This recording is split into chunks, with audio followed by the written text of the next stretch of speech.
They all believed Polly was nothing. A weak Omega. Fragile. Forgettable. The kind of girl born to kneel quietly at the edges of greater lives, to carry trays, lower her eyes, and disappear so completely that even the air forgot she had passed through it. And Polly let them believe it. Because weakness was armor. Weakness didn't draw eyes. Weakness didn't invite questions. Weakness didn't get you dragged to the center of a great hall and bound in rope while an entire kingdom watched. But power. Power made you a target. For 18 years, she had kept that truth buried so deep it had almost stopped feeling like a lie. Soft voice, careful steps, scent dulled to near nothing with bitter potions she brewed herself in the dark. She had made herself invisible by choice, and invisibility had kept her alive. Until today. Until the ropes. Until the Alpha Council. Please, before we continue, hit the subscribe and the like button. It supports this channel. Now let's dive back in. The great hall of the Iron Seat smelled of torch smoke and old stone and something colder. Judgment. Polly knelt at its center on a raised wooden platform, her wrists bound behind her, hemp rope coiled across her shoulders and waist with deliberate cruelty. Not because she was dangerous, they said, because she was an unknown. That was how Lord Heron had framed it, his voice smooth as poured oil as he addressed the assembled court. A verification, nothing more. The Omega will demonstrate her wolf, or confirm what many of us have long suspected. What they suspected was that she had no wolf, that she was defective. Broken. A blank-scented, heatless anomaly who had survived for years in the palace only by the misplaced charity of a king who noticed too much. Polly kept her gaze fixed on the stone floor between her knees. She counted the cracks. She breathed slowly. She did what she always did when the world pressed too close. She made herself small. Around her, she could feel them. Lords and ladies arranged in neat, judgmental rows, their whispers threading through the hall like smoke. She had served half of them at table, poured their wine, swept their corridors. Not one of them had ever truly looked at her. They were looking now. How did it come to this? 3 hours ago, she had been invisible. A palace Omega, carrying linens through the east corridor, thinking of nothing more dangerous than whether the evening meal would run late. Then the summons had come. Not a request, not an invitation. A summons, to the council chamber, immediately. She had known then, the way you know when a trap finally closes. Not with a slam, but with a soft, inevitable click. She could have run. She had run before, had rebuilt herself from nothing before. She knew how to disappear, how to take a new name in a new city, and begin the careful work of becoming small all over again. But then she had looked up, and Tommy had been watching her from across the corridor. He hadn't spoken, hadn't needed to. Those blue eyes, sharp and warm all at once in that infuriating way he had, found hers with the ease of long habit, and something in his expression had said simply, "I'll be there." That was the problem with Tommy. He always showed up. He was there now. She could feel him without looking, seated at the head of the council table to her left, the weight of his presence as familiar to her as her own heartbeat. She had spent 3 years learning to ignore that feeling.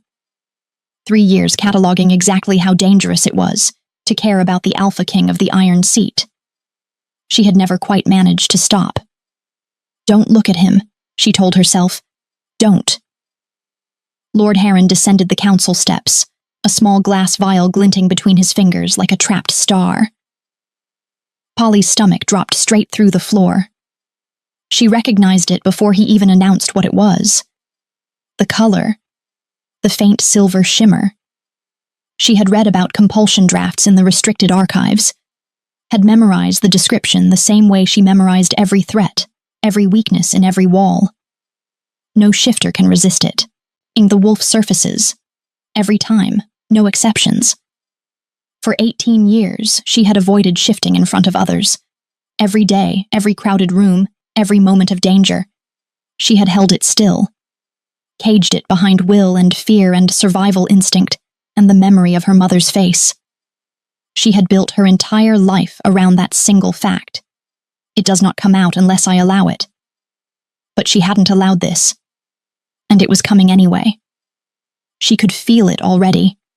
Something vast and ancient stirring in the marrow of her bones, pressing against the inside of her skin like a tide that had been dammed for far too long. Stop, she begged it silently. Not here, not now, not in front of... She made the mistake of looking up. Tommy's eyes were already on her, and in them, beneath the careful blankness he wore like armor in council, was the one thing she had never been able to protect herself against. Trust. He trusted her. And she was about to shatter everything. She had been 8 years old the first time it happened, and she still remembered the sound her mother made. Not a scream. Something worse. She had been 8 years old the first time it happened. It was a Tuesday. She remembered that detail with strange precision, the way trauma always burns the ordinary things deepest. A Tuesday in late autumn, the kind of evening where the cold came early and the pack fires burned long.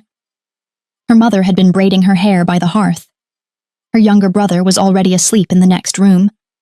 Her father was due home from the border patrol within the hour. It had been, by every measure, a perfectly ordinary night. Until it wasn't. She never knew what triggered it. There was no full moon, no fear, no great emotional rupture. One moment she was sitting still beneath her mother's careful hands. And then something moved inside her. Not the gentle bloom the elder women described when they spoke of a young Omega's first shift. That soft, quiet unfurling, like a flower opening. This was nothing like that. This was a rupture. A tearing. Something vast and ancient forcing itself through a door that was far too small to contain it. She heard herself scream before she understood she was in pain. Her small body folded forward off the stool. Her hands hit the stone floor and she watched them, watched with the detached horror of a child who cannot yet process what her own eyes are showing her. As the bones beneath her skin moved, or shifted, reformed into something that did not belong to any wolf she had ever seen. Not fur. Not a wolf's clean, familiar lines. Something else.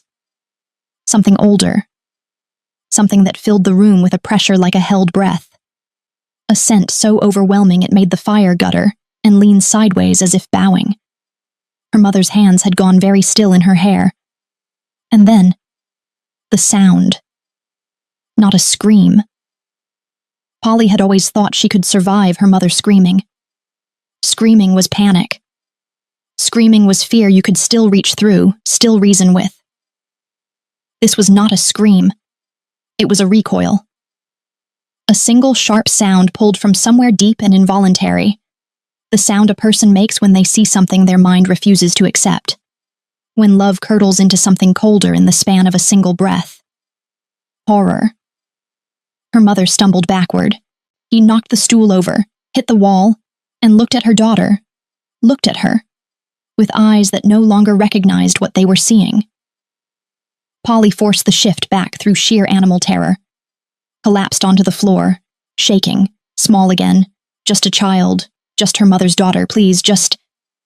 Her father came home to find her mother outside in the cold, arms wrapped around herself, not speaking. By morning, the pack elders had been called. By noon, 3 of them stood in the doorway of their home and refused to enter. By nightfall, her father had packed a bag. Not hers, his own, her mother's, her brother's. They left without looking at her. The pack elder who remained, old Gresson, who had always given her honey sweets after the moon ceremonies, would not meet her eyes either. He set a loaf of bread and a wool blanket inside the door. For the protection of the pack, he said quietly. He meant her exile. He meant her. She was 8 years old. She learned to suppress it the way you learn to hold your breath underwater. Through desperation first, then discipline. Then something so practiced it stopped feeling like effort and started feeling like survival.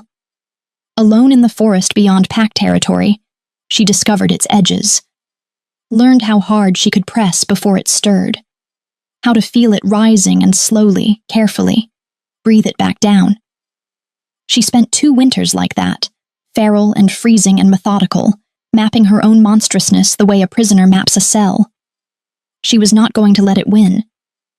She was not going to become the thing her mother's face had said she was. By the time she reached the capital, she was 10 years old, half-starved, and fluent in the language of invisibility. Small steps, lowered gaze, voice barely above a breath. She had already learned which herbs dulled her scent to near nothing, had stolen them from hedgerows along the road. She knew what she was. She knew what she had to become instead. She did not expect the boy. He found her at the edge of the palace grounds at dusk, sitting against the outer wall, eating nothing because there was nothing to eat. He was perhaps 13, tall for his age, watching her with blue eyes that were far too perceptive for someone who had no reason to stop. "Where's your pack?" he asked. She said nothing. He crouched down to her level. Waited. Didn't press.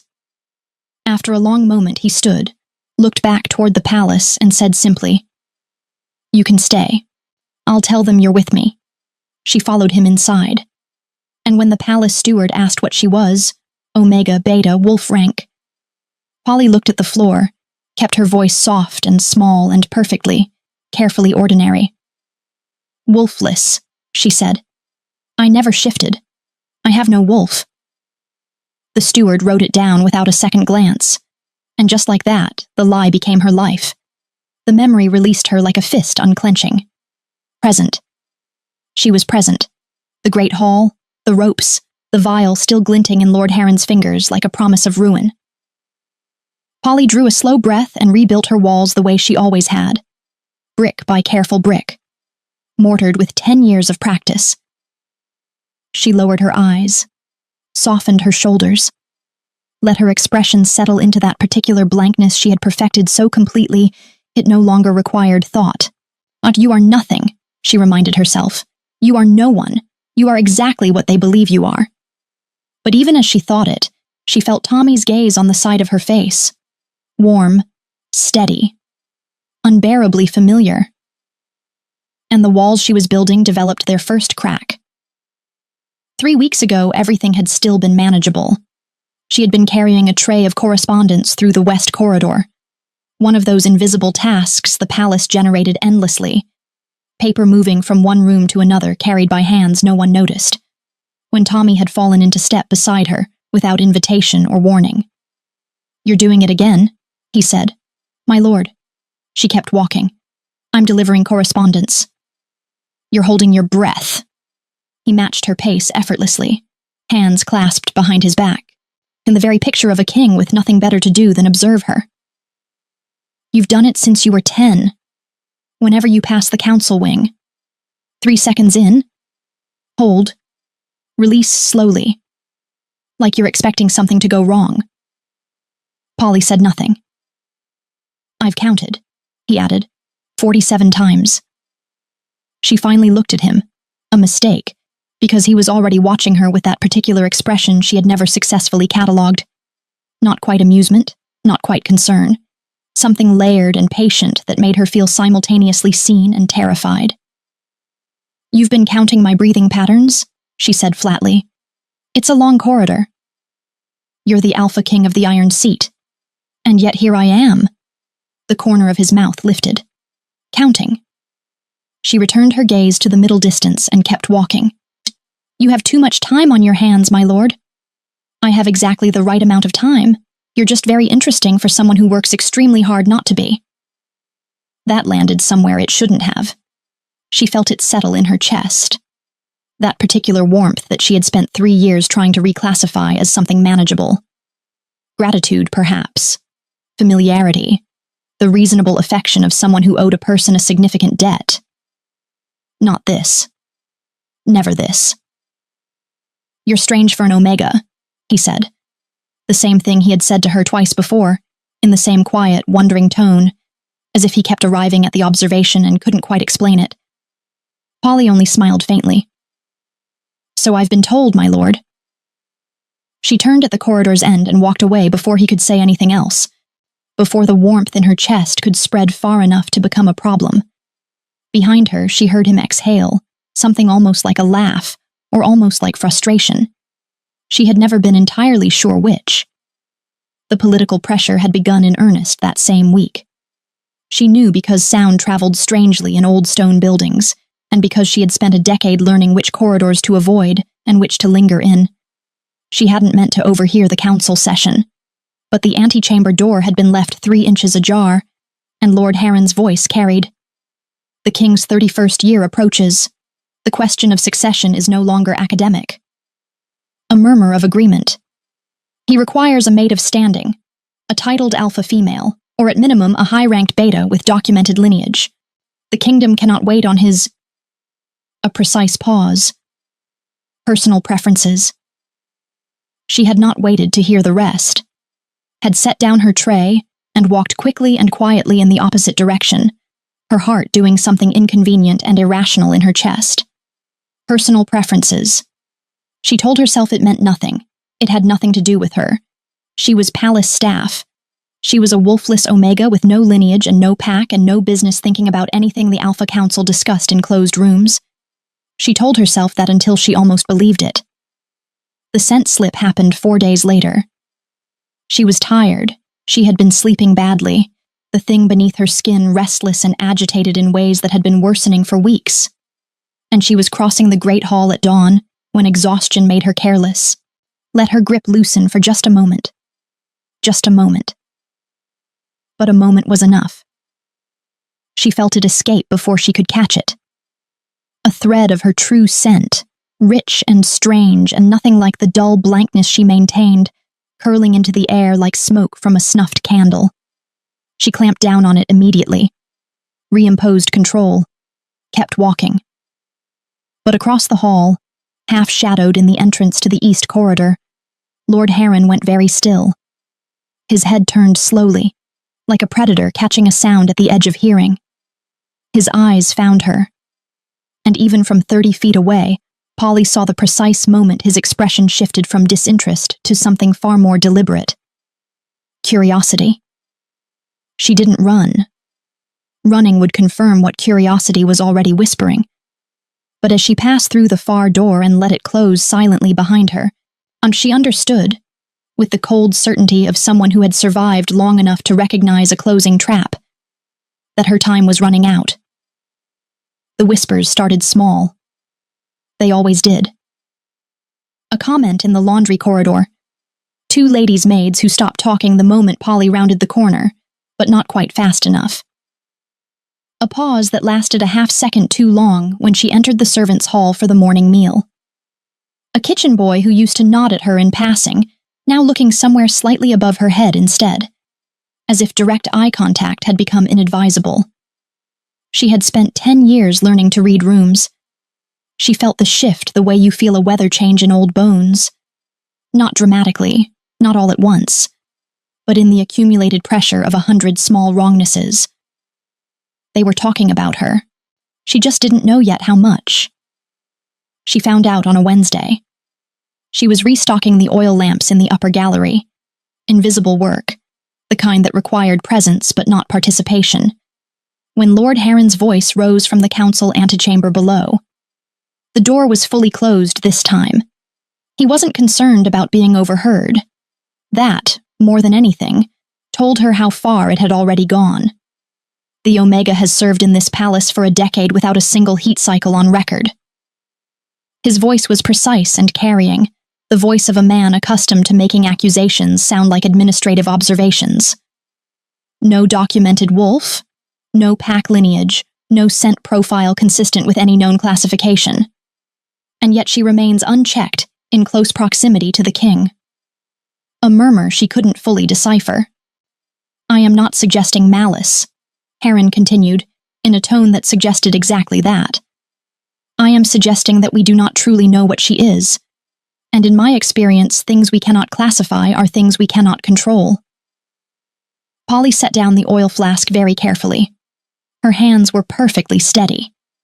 She had trained them to be. The potions she brewed that night were stronger than anything she had risked before. She worked by single candlelight in the small storage room she had quietly claimed as her own years ago. Shelves of linen, smell of cedar, no windows. She doubled the suppressant concentration and added 2 additional masking agents, feeling the familiar bitterness of the preparation sting her eyes as she worked. The thing beneath her skin recoiled from it, pressed back. She felt it like pressure behind her sternum, resentful, restless, increasingly difficult to reason with. "I know," she told it silently. "I know." But not yet. She drank the potion before dawn, and then she began the work of becoming even smaller. New routes through the palace, longer, less traveled, designed to avoid the council wing entirely. Meals taken early or late, never during the main gathering hours. Tasks completed and departed before anyone thought to look closely. She pulled her invisibility around herself like a second skin and wore it tighter than she had in years. It worked, mostly. Except for Tommy. He found her on the 6th day. She had been managing the avoidance with what she considered impressive precision.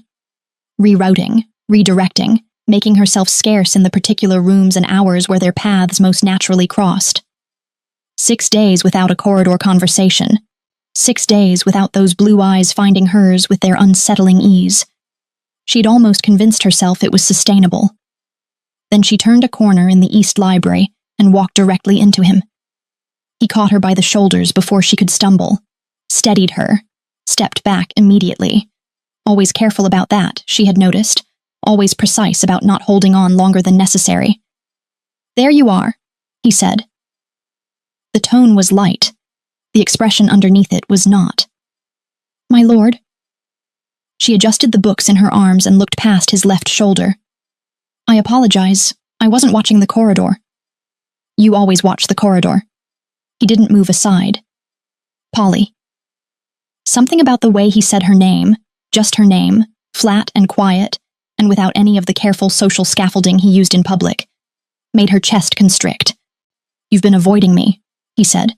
"I've been attending to my duties. For 6 days. There's been a great deal to attend to." Silence. She could feel him watching her with that patient, layered attention that she had never successfully deflected. He waited the way he always waited, without pressure, without performance, simply present in a way that made evasion feel exhausting. "I'm fine," she said quietly. "I didn't ask." "You were about to." Another silence. Then, almost too quietly, "You're frightened." Her grip tightened on the books. "I'm busy, my lord." She stepped around him before he could answer, walked at a measured, unhurried pace down the corridor, and did not look back. Because looking back was a luxury she could not afford, and because she knew with absolute certainty that if she turned around, he would still be standing there watching her go, and his expression would do something irreparable to her composure. She made it to the stairwell before she exhaled. The summons was waiting on her pallet when she returned to her quarters that evening. A single folded page. Palace seal. 3 short lines. "Polly of no stated pack. You are required to present yourself before the Alpha Council at the 3rd bell tomorrow morning. Attendance is not optional." She read it twice, set it down, and sat very still in the dark, feeling the thing inside her stir with something that was almost,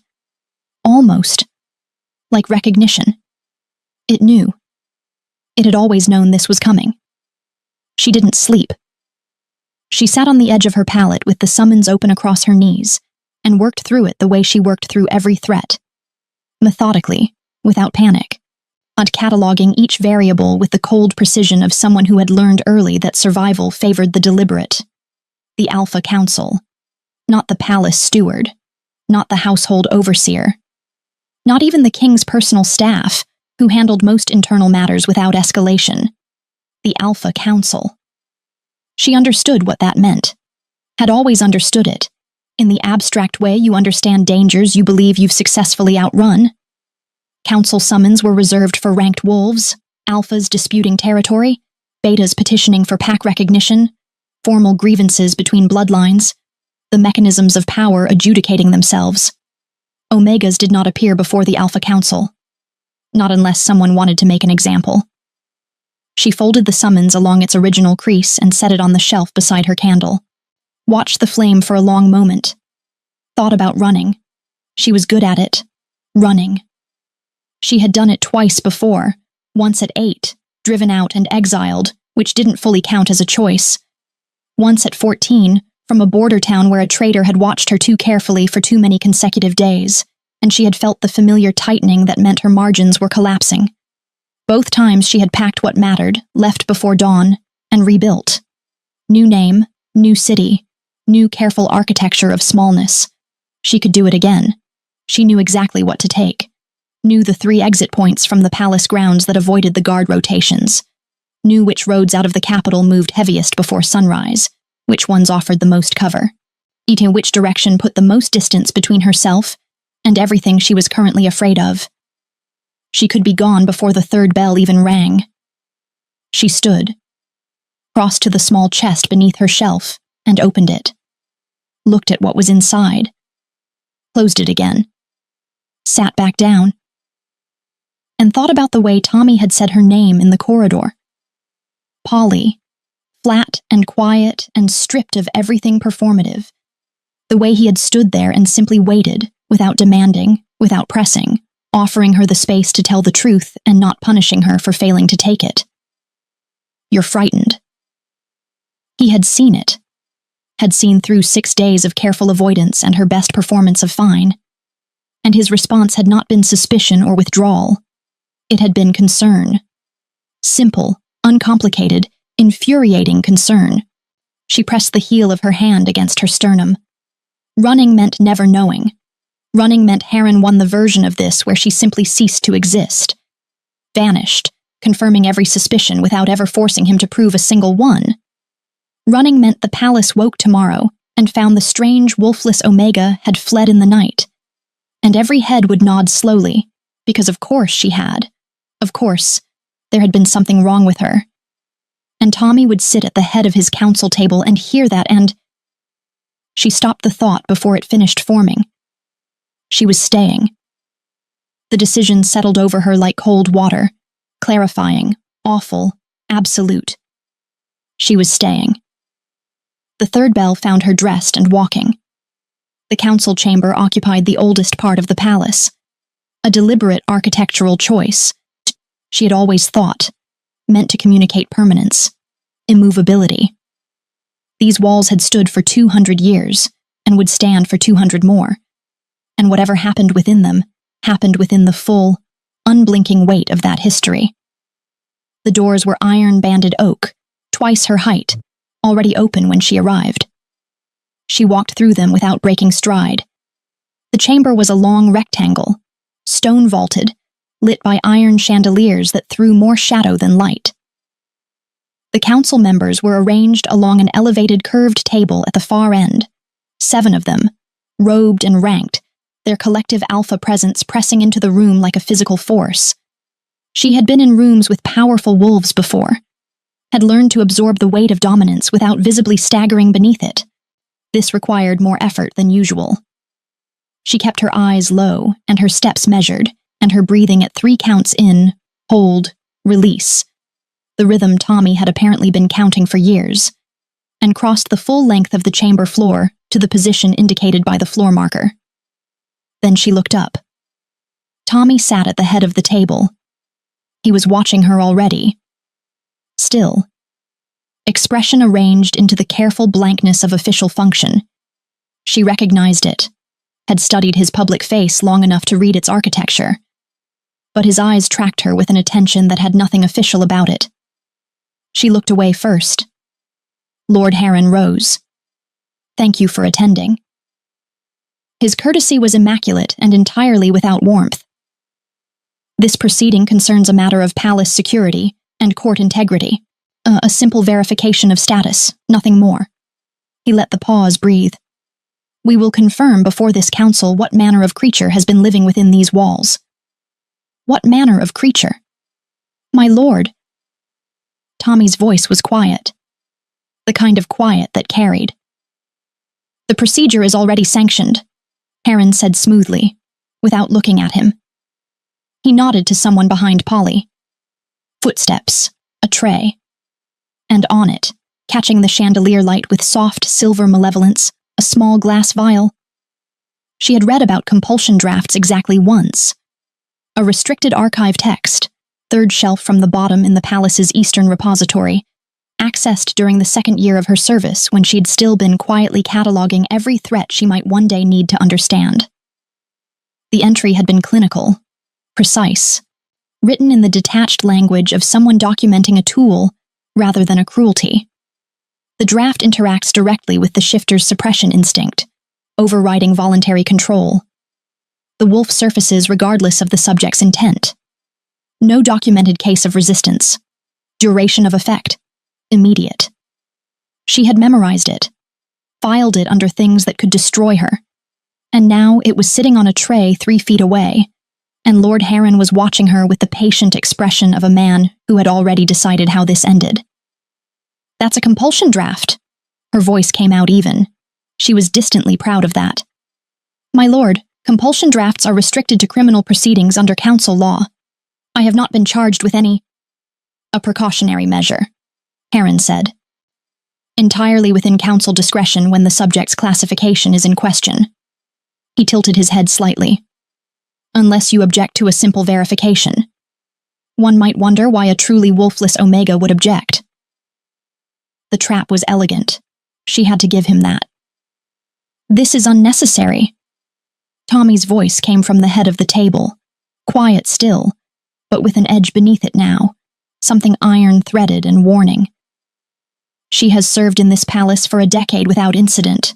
There is no justification. The council has sanctioned it. Heron didn't raise his voice. Didn't need to. The vote was 4-2, my lord, conducted this morning per established procedure. A brief pause. The measure is legal. Silence. Polly didn't look at Tommy. She couldn't afford to look at Tommy, because if she looked at him right now, she would see whatever was happening behind his carefully controlled expression, and it would make her either run or break, and she could afford to do neither.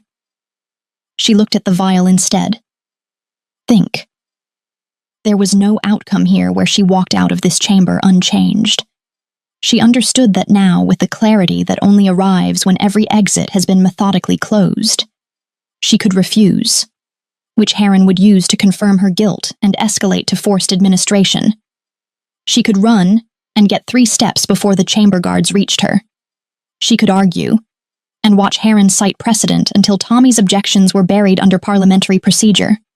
Or she could drink it herself. At least that was a choice. The last one available to her, but still hers. She stepped forward and took the vial from the tray before anyone spoke again. She heard Tommy exhale sharply. She didn't look at him. The glass was cold against her fingers.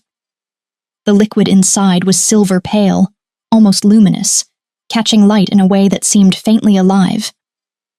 She thought briefly, absurdly, of the 8-year-old girl on the floor by the hearth. Thought of everything that child had survived to get here, and then she uncapped the vial and drank it in one clean motion. It tasted like iron and winter. For a long moment, nothing happened. She stood straight, breathing, present. The court murmured. She heard it as distant texture, meaningless, the sound of people expecting failure and finding it. Good, she thought. Good. Maybe. Then she felt it. Not the thing she feared. Not yet. Something before that. A loosening, deep in the structure of her control, like a knot that had been tied so long it had calcified, suddenly discovering it could move. A warmth spreading from her stomach outward, her carefully maintained suppressants dissolving against it like paper in water. She pressed down hard. The draft pressed back harder. Stop, she told it. Stop. I have held you for 18 years. You do not get to... Something cracked. Not a sound. A sensation. Deep in the architecture of her bones. A hairline fracture in the framework she had spent her entire life constructing. Spreading fast, branching, and she couldn't find the edge of it to hold. Her breath hitched. The warmth became heat, became pressure, became something enormous trying to exist inside a space built for something small, and the walls were not going to hold. She could feel them failing in real time, and suddenly she was 8 years old on a stone floor watching her own hands move wrong, and her mother was making that sound. Not fear. Horror. "Stop," she whispered. Her knees hit the floor. Nobody moved.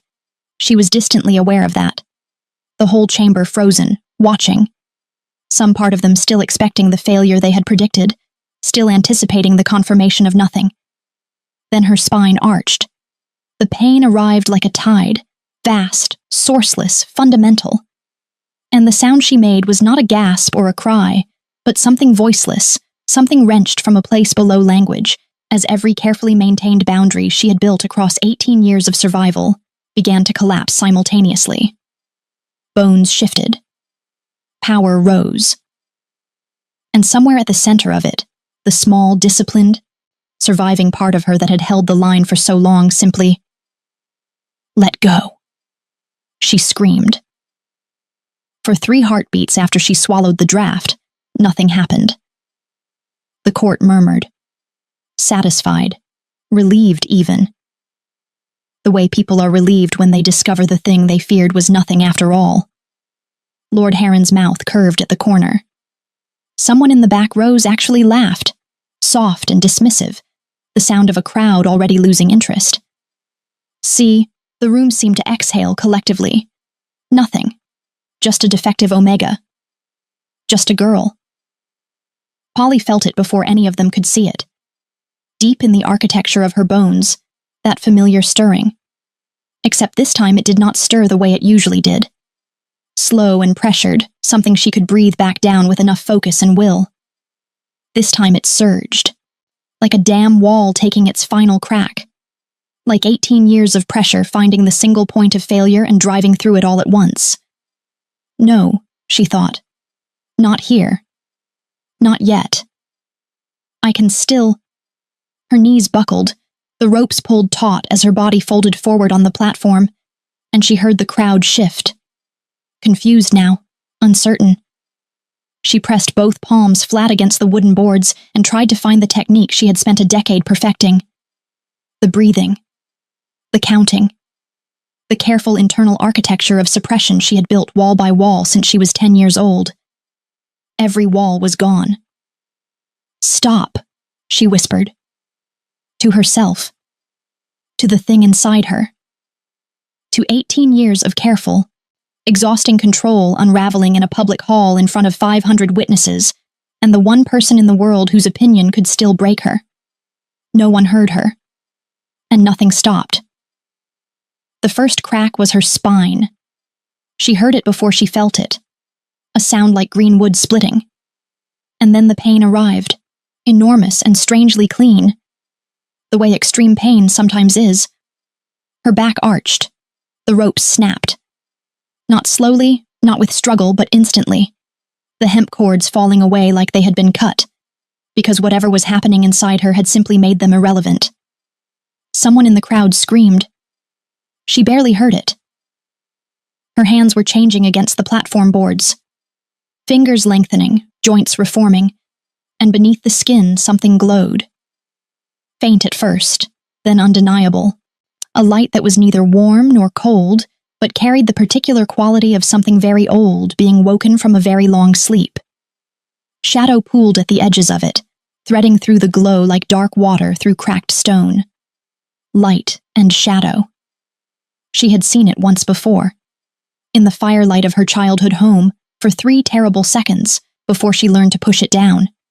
She wasn't pushing anymore. Her body rose, not the way a person stands, controlled, deliberate, measured. She rose, the way a tide rises, the way a storm gathers height, the way things that do not think in human terms simply become what they are. The platform groaned beneath her. The torches along the hall walls guttered sideways in unison, drawn toward her, and repelled at once, as if the air itself could not decide how to respond. The scent hit the room before the sight did. Every alpha in the hall felt it simultaneously. That deep, instinctive recognition that has nothing to do with thought, and everything to do with something older than pack law, older than kingdoms, older than the council chambers and the thrones, and all the careful hierarchies men had built to convince themselves they stood at the top of something. Older than all of it. 3 alphas in the front row dropped to one knee before they understood they were doing it. A 4th stumbled backward into the man behind him, grabbing his arm for balance, eyes wide and bewildered, because his body had responded to something his mind had no category for. Lord Heron's face had gone the color of old ash. "Weapons," he said. Then louder, his voice cracking at the edge. "Weapons! Draw weapons!" Steel sang from scabbards across the hall. Guards moved forward and then stopped, frozen at the edges of the platform, because instinct is faster than orders, and every instinct in the room was screaming the same thing. Do not approach. She was not fully beast. She was not fully human. She stood somewhere in the space between, taller than she had been, her silhouette carrying a wrongness that the eye kept sliding off of, as if the brain refused to assemble the complete image. Her hair, pale as it had always been, lifted slightly in an air current that existed only around her. The glow beneath her skin pulsed in slow, even time, like a second heartbeat. Like something breathing that had not breathed in a very long time. The court had gone silent in the way that crowds go silent when spectacle collapses into genuine terror. Not the held silence of anticipation, but the stunned silence of people realizing they are standing inside a moment they did not consent to. Polly did not look at them. She did not look at Heron, whose composure had finally, completely broken. She did not look at the drawn weapons or the kneeling alphas or the lords and ladies pressed backward against the hall walls like water driven to the edges of a basin. She looked at Tommy. He had not moved from his seat. Everyone else in that hall had reacted. Flinched, stumbled, drawn back, reached for steel. Tommy sat perfectly still at the head of the council table, his hands flat on the surface in front of him, his blue eyes fixed on her with an expression she could not read from where she stood. She searched it for the thing she had always feared finding there, the thing her mother's face had shown her at 8 years old. Horror. Rejection. The particular coldness of love deciding it has a limit after all. She searched, and the silence stretched, and she waited. Tommy stood up. It was such a quiet thing. No declaration, no dramatic gesture, just a man pushing back his chair and rising to his feet in a room where every other person was either frozen or retreating. The sound of it, wood against stone, was somehow louder than all the chaos that had preceded it. "Your Majesty." The guard captain materialized at his shoulder instantly, one hand extended in restraint without quite daring to touch him. "Your Majesty, please. Stay back. We don't know what it—" "She," Tommy said. Just that. One word, quiet and absolute, and the captain's sentence died in his throat. Tommy stepped around the council table. The room reacted immediately, voices fracturing the silence from every direction at once. "Don't. It isn't safe. My king, the creature could—" He walked through their warnings the way he walked through everything that tried to slow him down, without acknowledgement, without hesitation, as if the words were weather, and he had simply decided not to be wet. Polly watched him come, every instinct she had, and they were roaring now, enormous and ungoverned, filling the hall with pressure she could barely contain, told her to move, to plant herself, to respond to his approach the way something ancient and territorial responds to motion, with warning, with dominance, with the full catastrophic weight of what she was. She held it. By a thread. By the thinnest possible margin of will she had left. Because it was Tommy. He stopped at the edge of the platform, close enough that she could see the details of his expression, the things that didn't travel across a crowded room, the small, precise language of a face she had spent 3 years learning to read without appearing to. Shock. Yes. It was there, plain and honest, the way Tommy was always honest even when it cost him. But beneath it, something else was moving. She watched it happen in real time, the shock shifting, reorganizing, making room. His eyes traveled over her, not with the flinching, averted gaze of the rest of the hall, but with the focused attention he gave to things he was genuinely trying to understand. Taking her in, all of her. The height, the glow, the shadow threading the light. The wrongness that wasn't wrong to him the way it was wrong to everyone else. Understanding arrived in his expression like dawn. Gradual, then suddenly complete. Then something softer. Something that had no business existing in a man standing 10 feet from a partially transformed ancient being in front of his entire court. Awe. Pure, uncomplicated awe. "Tommy." Heron's voice came from behind him, stripped now of its earlier smoothness, the authority in it replaced by something more naked. Urgency. Fear. "Step back. That is not a request. As senior counsel, you're formally noted," Tommy said without turning around. "And formally ignored." He looked up at her. "You hid this," he said quietly. Not an accusation. The tone of a man recalculating enormous distances. "Alone." Polly's jaw tightened. The thing inside her surged at his proximity. Not with aggression, but with something more destabilizing. Recognition. As if the ancient, ungoverned part of her knew him in some way. The careful, constructed part of her had never permitted herself to admit. She pressed it back. Barely. "Yes," she said. Her voice came out wrong, too resonant, carrying harmonics that didn't belong to a human throat. She heard several people in the crowd recoil at the sound of it. Tommy didn't move. "How long?" "Since I was 8. Something crossed his face at that. Brief and sharp, gone before it fully formed, but she knew what it was because she knew him. Not pity. Tommy didn't deal in pity. Something fiercer than that. Something closer to fury directed at a past he hadn't been present for and couldn't fix. "She is a threat to the crown." Heron's voice finally broke its register, cracking on the last word, and Polly heard him take several steps forward. "My king, I invoke Article 12.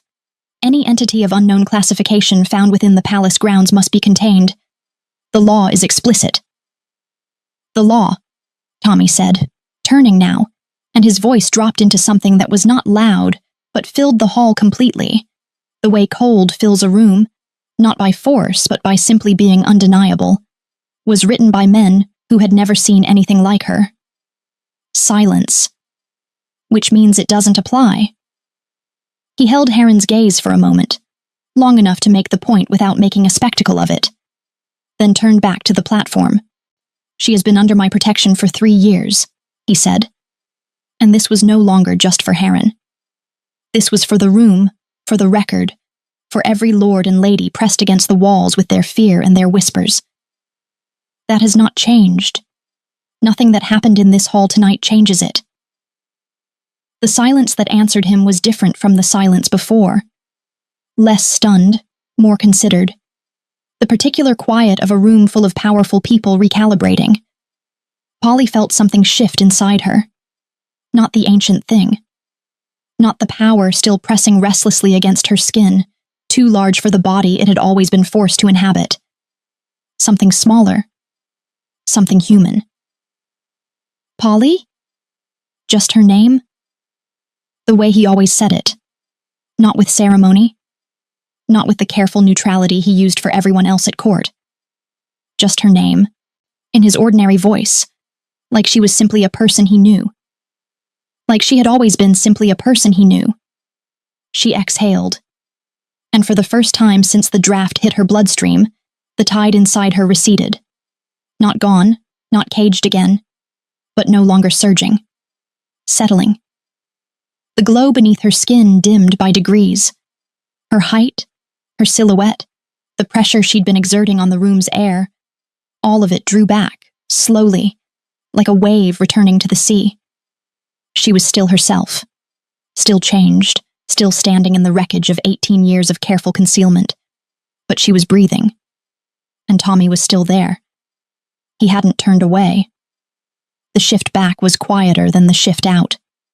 It came in stages, the glow fading first, then the height, then the shadow unthreading itself from the light, until all of it withdrew into her like tide pulling back from shore. Her bones resettled with a series of soft sounds that she felt more than heard. By the time it was finished, she was kneeling again on the platform, not because anyone had forced her, but because her legs simply had nothing left. She was Polly again. Small, pale, trembling, but not hidden. That part she understood with exhausted clarity was over. The hall erupted the moment the transformation completed, not with relief, but with the particular chaos of powerful people who have been frightened and are now converting that fear into noise. Council members spoke over each other in overlapping currents of alarm. Lords demanded classification, containment, explanation. Ladies who had pressed themselves against the far walls were now pressing forward, the spectacle having overtaken their terror. Heron's voice cut through all of it. This changes nothing about the threat she represents. He had recovered his composure with impressive speed, Polly noted distantly. The fear was still in him. She could smell it. But he had buried it beneath procedure the way men like him always did. Unknown classification. Unregistered ability. She has operated inside this palace under a false identity for 3 years. The council must vote on... The council, Tommy said, is dismissed for the evening. The silence that followed had a different texture than all the silences before it. This one had teeth. You cannot simply... Lord Heron. Tommy's voice was patient in the way that very dangerous things are sometimes patient. I have dismissed the council. I will not say it again. They gave her a room to wait in while the hall cleared. It was one of the smaller antechambers off the main corridor. A fire already burning, a blanket draped over the chair closest to it, a cup of something warm on the table. She did not know who had arranged these things. She suspected Tommy, through some quiet instruction given in passing, the way he managed most of his kindnesses. Sideways, without ceremony, almost deniable. She was staring into the fire when he came in. He closed the door. Didn't speak immediately. Crossed to the other chair and sat down with the measured movements of a man who is choosing his words as carefully as his steps. She spoke first. I should have told you. Yes, he said. No softening, no immediate reassurance, just the truth, plainly delivered. You should have. She looked at her hands, still the hands she had watched change on that platform, had watched become something vast and incomprehensible and ancient, and were now simply hands. A little steadier than she expected them to be. I didn't tell anyone, she said. Not in 10 years, not once. You learn to stop thinking of it as a secret eventually. It just becomes who you are, what you are, the thing you carry. Alone. Alone. She exhaled. The last time someone saw it. Saw me. I was 8 years old. And everyone I loved left before morning. The fire shifted. Settled. The room held the particular quality of a space where something important was being decided. I was terrified, she said, and the admission cost her something. She felt it leave, felt the specific weight of a fear she had carried so long she had mistaken it for a part of herself. Not of the council, not of Heron or his vials or any of it. I was terrified of you, of your face, of what it would look like when you finally... Don't. His voice, when it came, was rough at the edges. She looked up. Tommy's expression had changed. The careful, measured composure was still there, but beneath it, something was showing through that she had never seen on him before. A controlled fury, the kind that has nothing to do with the person in the room and everything to do with the people who aren't. Don't apologize for being afraid of something that was done to you, he said. An 8-year-old child. They left an 8-year-old child alone because she was... He stopped, pressed his jaw closed, started again. Because she was more than they could understand. Polly said nothing. I'm angry, he said. I want to be clear about that. I'm angry that you lied to me.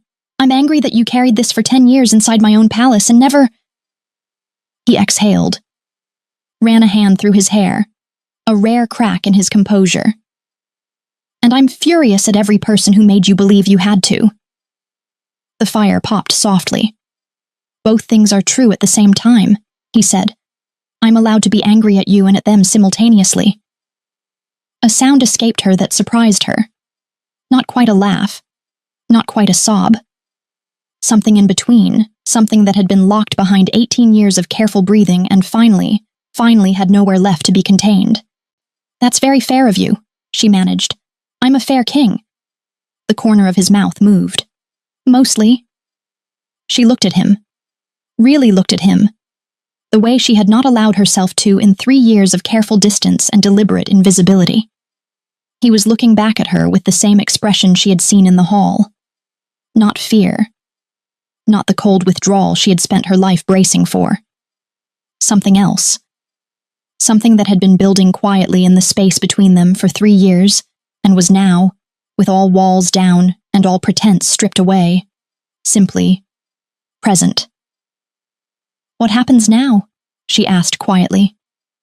"The council argues," he said. "Harren schemes, half the kingdom panics." He paused. "And you stop pretending to be small." She felt it then. The mate bond or something like it. Older and stranger than the clean pull she'd heard described in pack stories. Less a click than a tide. Less a beginning than a recognition. "Oh," something inside her said quietly. It was always him. "They'll fear what I am," she said. "Yes." He didn't offer her a comfortable lie. "And they'll learn." He crossed the space between them and crouched before her chair. Not looming, not demanding, just making himself level with her the same way he had all those years ago at the palace wall with a starving, silent child who had nowhere left to go. "You don't have to be small anymore, Polly," she breathed in, and for the first time since she was 8 years old, standing in the wreckage of everything she had been. She believed it. The council would argue. Harren would not forgive this night. The kingdom would fracture along the lines that fear always creates, and the road ahead would be neither clean nor simple. But Polly was no longer hiding. She was known, truly known, by the one person whose knowing had always mattered most. And Tommy. He had chosen her, not despite what she was, because of it. The world would have to face that now. All of it. Epilogue. What remains when the hiding ends? The kingdom did not heal overnight.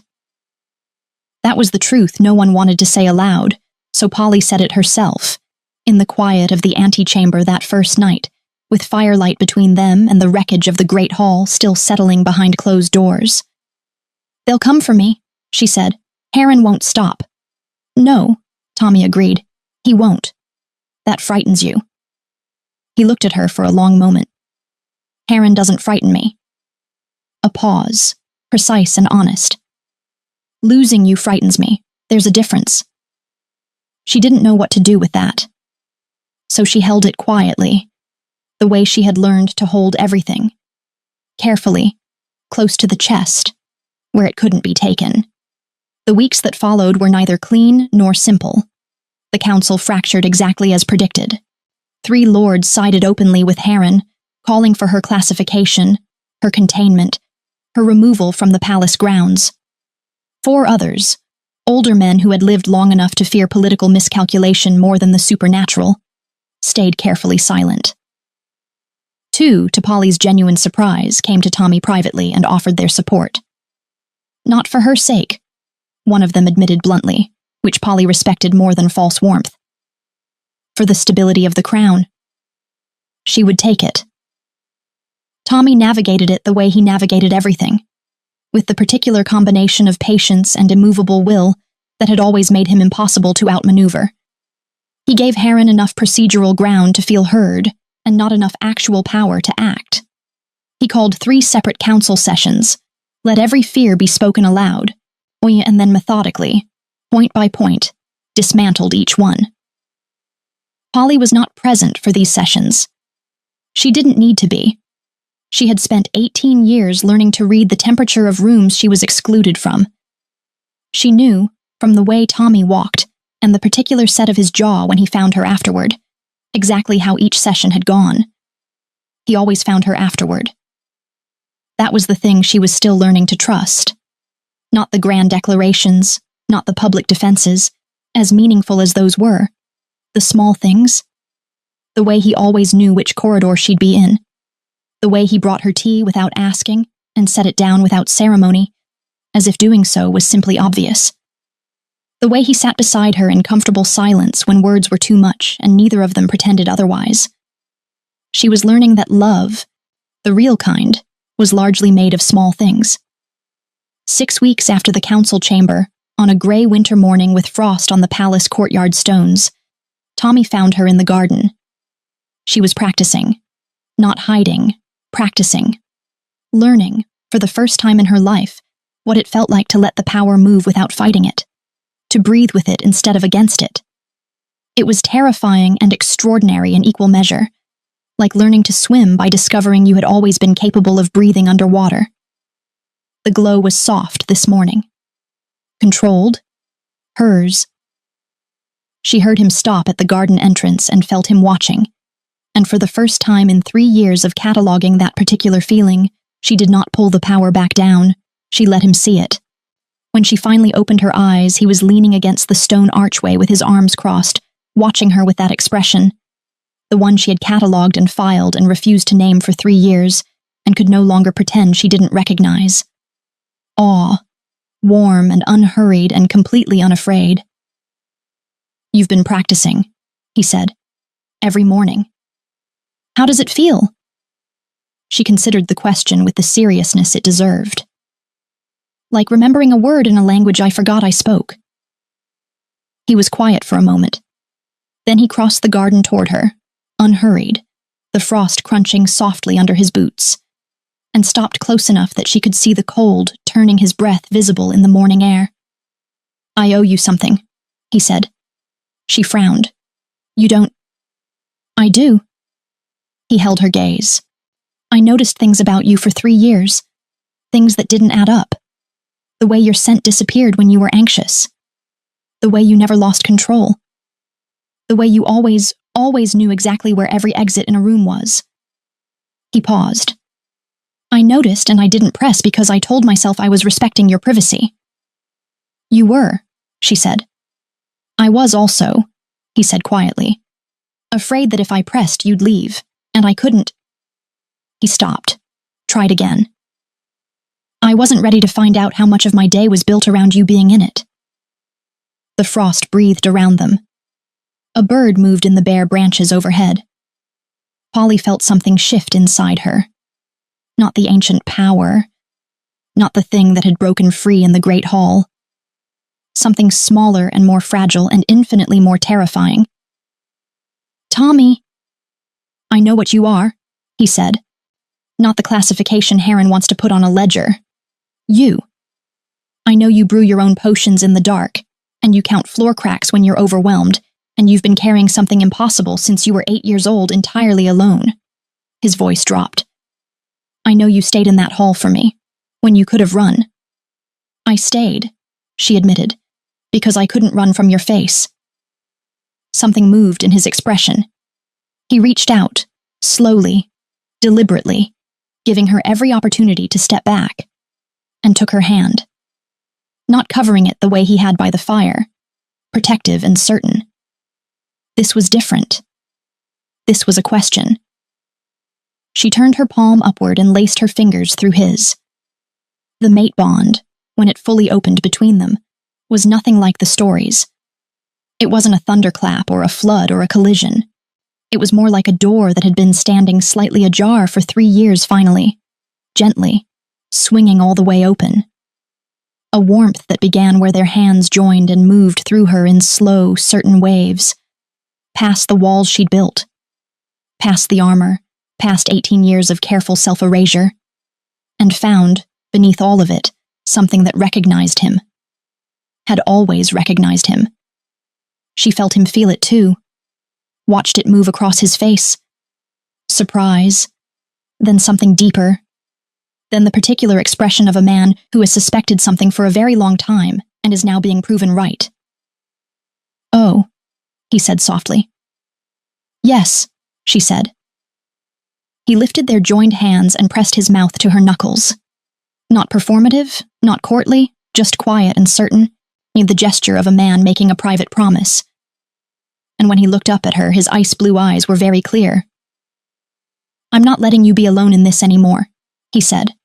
"Whatever it costs, whatever they say, whatever Heron—" "I know," she said. "I need you to actually know it. Not perform knowing it. Know it." She looked at him. Really looked, the way she had been teaching herself to look since the night everything broke open. No cataloging, no filing, no measuring exit distances. Just him. Just this. "I know," she said again, and meant it differently. The formal bonding ceremony took place 4 months later, on a night when the winter had finally softened into the first breath of spring. Tommy had asked her privately, simply, without ceremony or audience, in the small fire-lit antechamber that had become quietly theirs, the room where the truth had first been spoken aloud. She had said yes before he finished asking. The ceremony itself was small by royal standards, which meant it was still enormous. But Tommy had held that line with characteristic, immovable patience. The people who mattered, the words that were true, nothing performed for an audience that didn't deserve it. Heron did not attend. His absence was noted and filed and entirely ignored. When Tommy took her hands before the assembled witnesses and spoke his vow, not the formal council language, not the official royal bonding declaration, but something quieter and more precise that he had clearly written himself, Polly felt the mate bond complete between them, like a tide finally reaching shore after a very long journey across open water. She spoke her own vow steadily, which surprised her. She had expected her voice to fail. Instead, it was the clearest it had ever been. Because she was not hiding. She was not performing. She was simply, finally, entirely herself, standing in the truth of what she was, beside the one person who had never needed her to be anything else. Later, much later, in the warm quiet of their shared chambers with the spring night breathing softly through the open window, Tommy traced the faint luminescence that moved beneath the skin of her wrist in the dark. The glow she no longer suppressed, that had become simply a part of her the way all true things eventually do. "Does it still feel like something you have to hold?" he asked quietly. She thought about it honestly. "No," she said. "It feels like something I get to be." He pressed his lips to the soft glow at her wrist, warm and unhurried, and she felt it pulse gently in response. Ancient and certain and no longer alone. Outside, the kingdom continued its complicated, imperfect work of learning what she was. But in here, in this room, in this quiet, she was already known. And that, she understood at last, was the only thing that had ever needed saving. If you enjoyed this story, let me know in the comments and don't forget to subscribe.